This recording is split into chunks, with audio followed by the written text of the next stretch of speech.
Neville Goddard on Abdullah.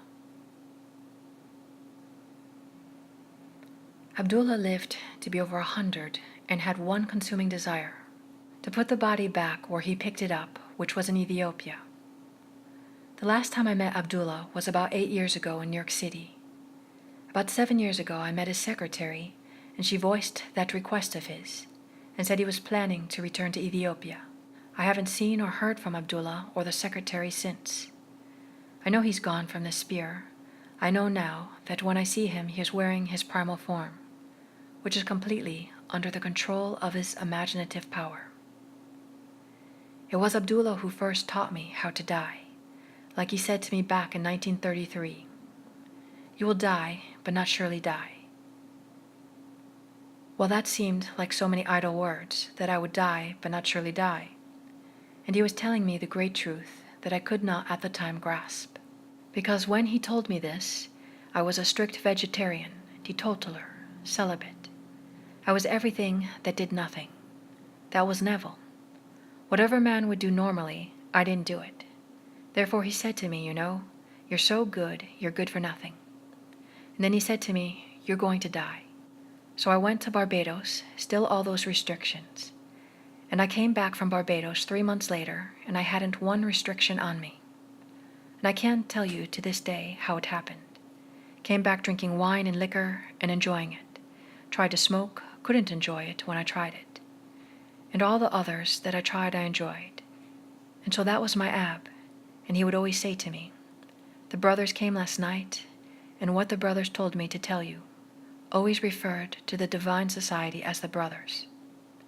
He really took it in the most wonderful manner.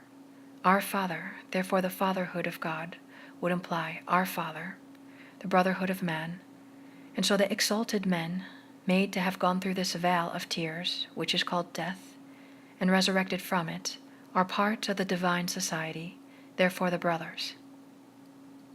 And he never referred to them in any other way than the brothers. The brothers told him I was coming and I was late. And the reason I was late, the man who suggested to me that I should go there to hear him, was a man that I didn't trust at all. He went to Fordham University in the hopes of becoming a priest, and he flunked in his 3rd year. His father was a rum runner in the days of Prohibition and died and left him an estate, the only child of $2 million. And he proceeded to lose the entire $2 million in the first year on Wall Street.